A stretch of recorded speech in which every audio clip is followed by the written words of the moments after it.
First topic பாத்தீங்கன்னா, இப்போ இந்த டிவிக்கு ஆட்சி அமைப்பதில் முக்கிய தருணங்கள். இப்ப யாரால இந்த ஆட்சிங்கிறது இவங்க அமைக்க போறாங்க?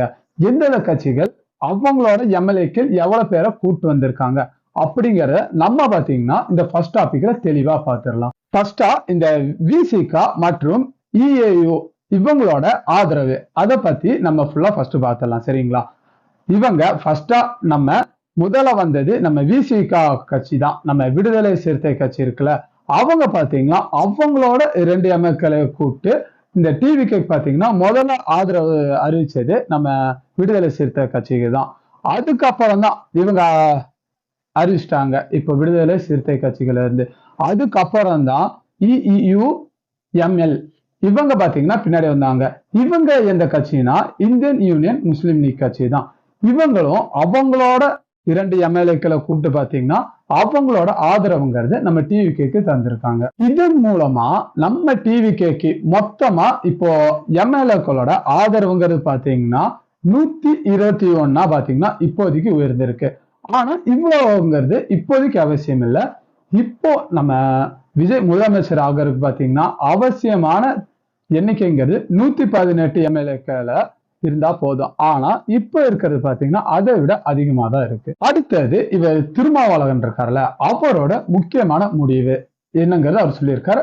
அதை பாத்தீங்கன்னா இப்ப நம்ம அடுத்தது பார்த்துடலாம். ஓகேங்களா? நீண்ட நாளா பாத்தீங்கன்னா எதிர்பார்க்கப்பட்ட இந்த விசிகா கட்சி தலைவர் தொல் திருமாவளவன் அவர் பாத்தீங்கன்னா முடிவு அவர் சொல்லாம கொஞ்ச நாளா இழுத்துட்டே போயிட்டு இருந்தாரு. ஆனா அபிஷியலா பாத்தீங்கன்னா இன்னைக்கு அவர் பாத்தீங்கன்னா அவரோட முடிவுங்கிறது பாத்தீங்கன்னா இன்னைக்கு உறுதி செய்யப்பட்டது. இந்த டிவிகேல இருக்கிற நம்ம ஆதவ அர்ஜுனா இருக்காருல்ல, அவங்க கிட்ட இந்த விசிகா ஆதரவு கடிதத்தை பாத்தீங்கன்னா ஒப்படைச்சு அவங்களோட எப்படி சொல்ற அவங்களோட ஆதரவுங்கிறது பாத்தீங்கன்னா அவங்க கன்ஃபார்ம் பண்ணியிருக்காங்க. இப்போ நீங்க சொல்லுங்க, இப்போ இந்த கட்சிக்கு டிவிகே பாத்தீங்கன்னா 118 சீட்டுகள் தான் தேவை. ஆனா இப்போதைக்கு அவங்களுக்கு கிடைச்சிருக்கிறது 121 சீட்டுகள் கிடைச்சிருக்கு. இது இப்ப ஃபியூச்சர்ல இவங்களுக்கு நல்லதானா இல்ல இது அவங்களுக்கு கெட்டதா போய் முடியுமா அப்படிங்கிற உங்களோட ஒப்பீனியன் இருக்கும்ல, அதை பாத்தீங்கன்னா கீழே இருக்க கமெண்ட்ஸ்ல கண்டிப்பா சொல்லிட்டு போங்க. இப்போ அடுத்தது நம்ம அடுத்த டாபிக்கை நம்ம பார்த்துடலாம். இப்போ அடுத்த டாபிக் பாத்தீங்கன்னா உச்ச நீதிமன்றத்துல வழக்குங்கிறது டிவிகே சைட்ல இருந்து போட்டிருக்காங்க.